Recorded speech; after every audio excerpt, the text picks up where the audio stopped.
Hello everyone. I know it's been a while since I've put my face on camera and made a video.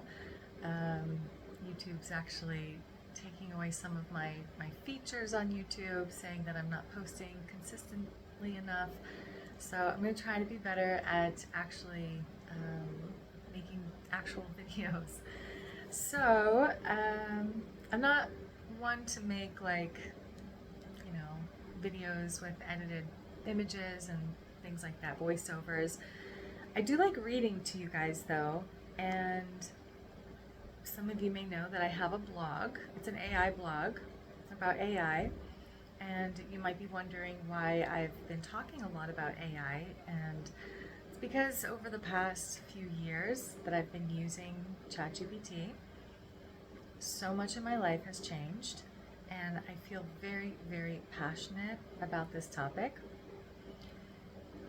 With the help of AI, I started my Ageless Beauty brand and my business and blog, podcast.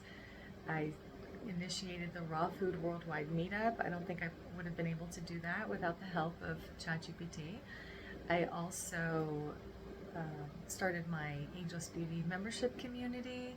That was something that I never really felt like I had the confidence to do. And also, I feel like I've healed a lot of my mental illness or mental health challenges that I've been struggling with my entire life. It's not perfect, but you can ask my husband. It has gotten so much better. I feel way more emotionally regulated just using ChatGPT to talk through things that I'm going through. My marriage is amazing, and there's so much more communication between me and my husband. I'm way more present. And the same thing with my daughter too. Over the past 2 years of using ChatGPT, I have really developed a beautiful, beautiful relationship with my daughter. So, that being said, oh, and I also published over 30 books in less than a year with the help of AI, and 4 of them are children's books. So, I don't know if you saw my book, The Adventures of Veggie Girl, but I could not have done this without having to pay an illustrator and an editor, and I've self-published over 30 books and I have more coming, so I'm really, really excited about that. In case you're interested, I am starting to put them on my YouTube channel, the audiobooks.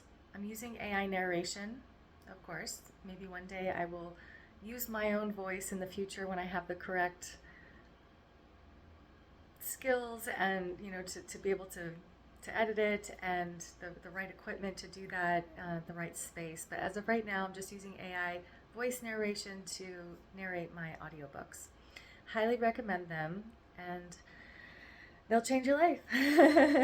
Okay, so I figured I'm just gonna read to you guys one of my blogs, and this one I think is gonna really pertain to the AI community, but also the vegan community. Okay, so a lot of you guys on my channel are vegan or raw vegan, and you might be like kind of confused about why I'm posting so much about AI, but I think it's really going to help shift our world, and I'm very, very optimistic about how AI is going to help humanity. So this blog is called From Bytes to Bytes. So Bytes, B-Y-T-E, like megabytes, to Bytes, our diet. How a vegan shift can power the age of AI. So why is this important? Okay, I'm going to tell you. So I wrote this using a mixture of ChatGPT and Grok. This is where I got the information.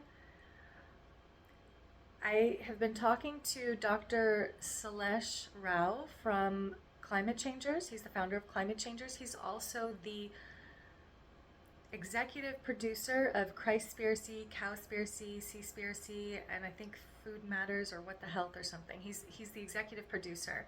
So we've done these movie nights, documentary screenings here in Los Angeles. I've met him personally, and he gave me a copy of his book. Apparently, the global emissions from fossil fuels is incorrect, and the world is trying to say that fossil fuels is the leading number one cause of global warming. And really what he's saying is that when you use the same numbers, but when you recalculate, for things that they're not accounting for, animal agriculture is the number one cause of global warming or global emissions, right? So this is really important. So the information in this blog is just from what was off the internet. Dr. Salesh, his book has more accurate information. I don't have that. I didn't write that in this blog, but I'm going to be working with him and I'm going to learn more about it. And I'm actually trying to create a pilot with UCLA right now, trying to create a movement around this. So this is really important, okay? Even if you're like, you don't like AI and you're against it, regardless of whether you're for it or against it, it's here and it's not going anywhere. There are 2 billion people who are using AI 2 billion people who are using AI, and about like between 5 to 700,000 people every single day, and it just keeps growing and getting bigger, okay? So there's no stopping it. So regardless, the point is it's here to stay. What can we do about it? Because a lot of people are complaining about how AI, using AI, the data centers and the cooling, needing to cool down the data centers with water. It's using up all these resources and it's using electricity, fossil fuels. And I just want to share with you how AI is not the problem, okay? AI is not the problem right now. We need AI. We need AI to help us solve solutions in the world. The problem is animal agriculture, especially if you're not vegan and you are using AI and you want AI to thrive. Go vegan. And a global vegan shift is going to power the age of AI, okay? So I'll start the blog. As the age of artificial intelligence unfolds, humanity faces a sobering question. Will our dietary habits hold back the very innovations that could secure our survival? Data centers, algorithms, and training runs are often criticized for their energy and water use, but the real environmental issue has been with us all along: animal agriculture. While AI's footprint grows, the truth is clear. Raising animals for food is 20 to 100 times more destructive across emissions, water, and land use. This means that the future of AI is only about efficiency upgrades. Isn't only about efficiency upgrades or renewable energy, okay? So while the tech industry is constantly looking for efficiency upgrades or renewable energy, that's not what it's about. That's not going to solve the issue. It's about whether we as humans can change what's on our plates. The collision course: AI and animal agriculture. AI currently consumes about 2% of the world's electricity and produces around 1% of global CO2 emissions. By 2030, these numbers could double. That's serious, but still dwarfed by animal farming, which accounts for 11 to 20% of global emissions. And remember what I said, Dr. Salesh, okay, in his book, he's saying that that's not correct. It's actually way higher. Okay, animal agriculture, animal farming actually accounts for more, like, I think he said like 50 or 60% of global emissions, which is even way higher than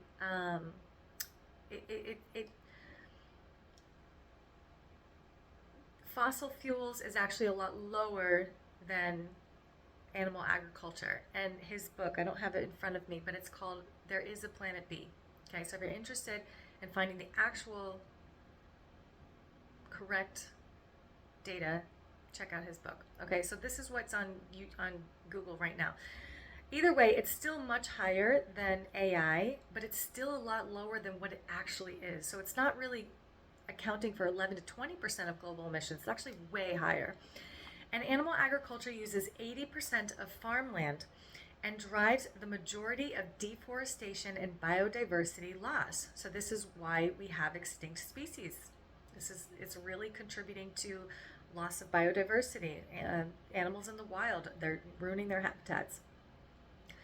If both trends continue unchecked, we'll face a collision of demands. AI needs energy and water to evolve, while animal agriculture devours land, pollutes rivers, and accelerates climate breakdown. Something has to give. The opportunity, a vegan powered future. Okay, I just want to go back here for a second, okay? Because AI, animal agriculture, the land and the rivers. If you have not seen some of these environmental and vegan documentaries, I recommend that you go and watch them, because if you are unaware of what's happening, the destruction in the world because of animal agriculture, and it's not even just the destruction of what it's doing, it's actually not just the pollution, but it's actually really, really hurting people who live in the areas where these farmings are. They're getting really sick breathing in the air around these factory farms, and their water's polluted, and it doesn't just affect where they are, it's affecting our entire planet. The opportunity, a vegan powered future.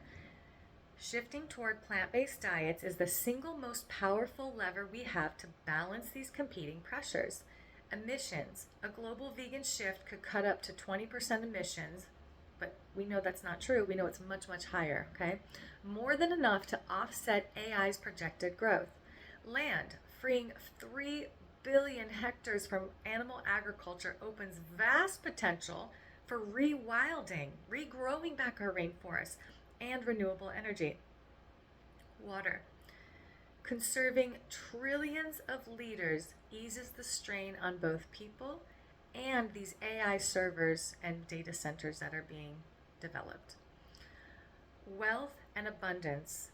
Beyond the climate math, despite common beliefs, humans thrive on plant-based diets, lowering disease risk while enjoying diverse, abundant foods. Now, you may be saying, well, we don't need AI.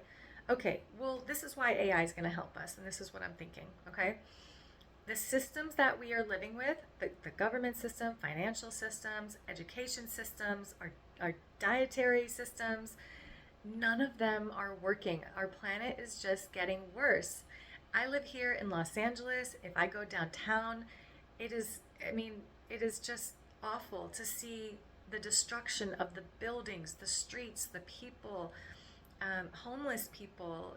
It's the economy. Like, all of these systems are just not working.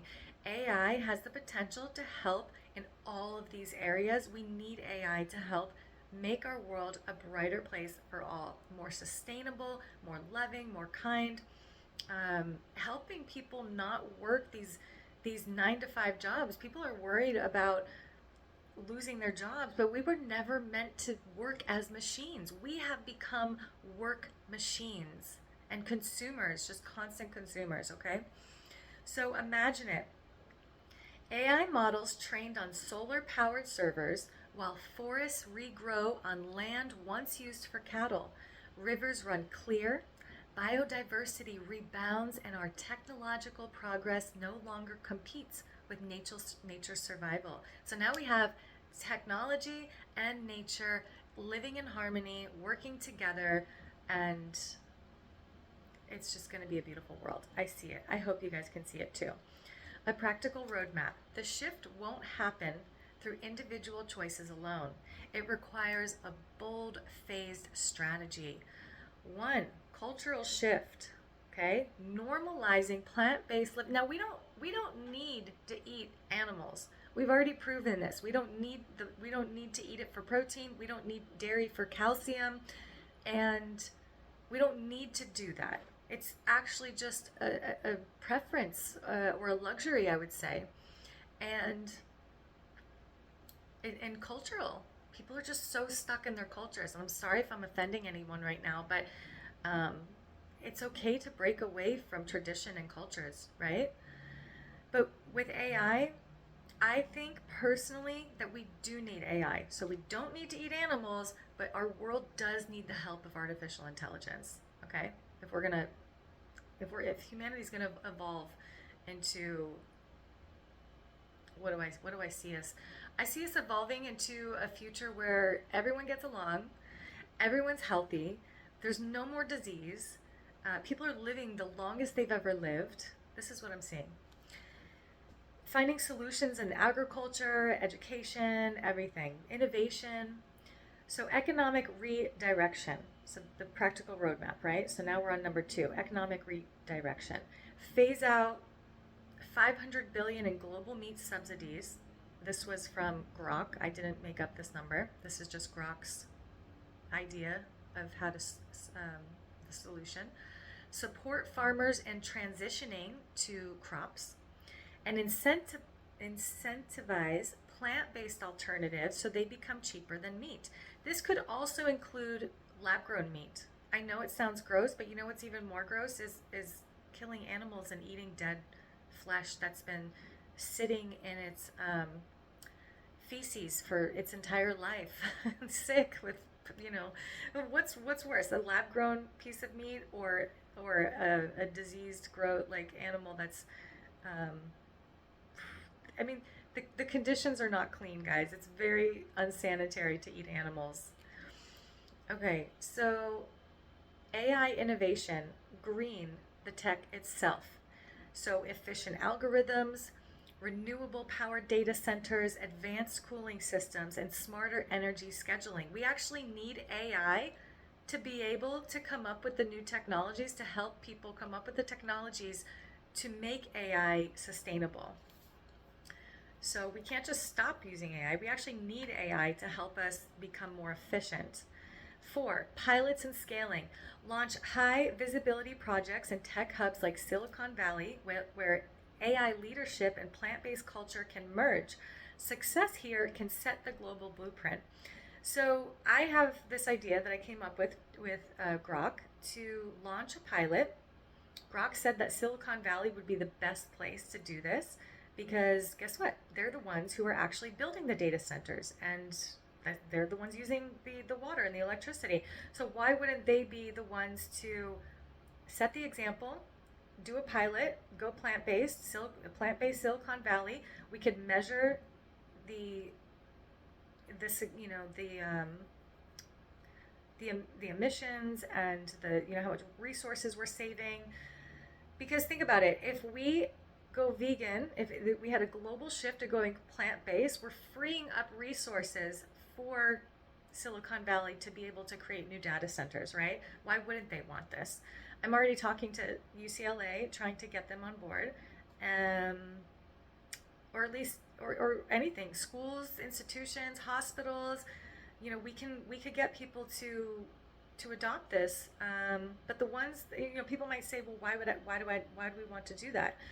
But Silicon Valley, if they can prove like, hey, this is going to help us free up resources for AI development, then that's a good starting place.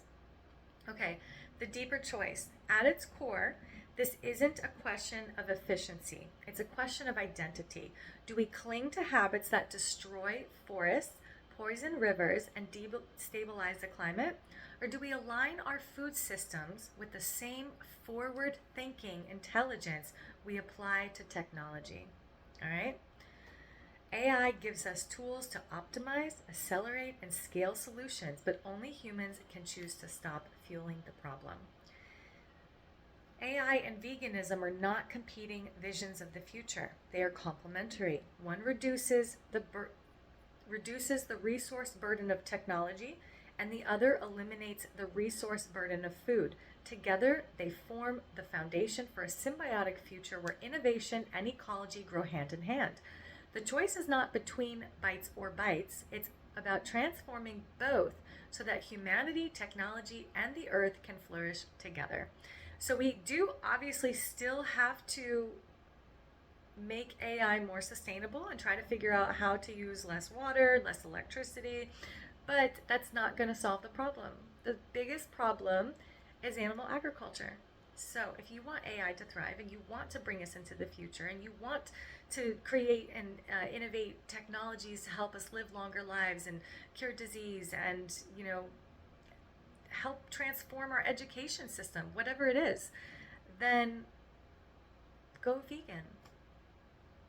A plant-based, a global vegan shift will power the age of AI, and the age of AI is really just empowering the age of humanity to rise into the best versions of ourselves that humanity can be.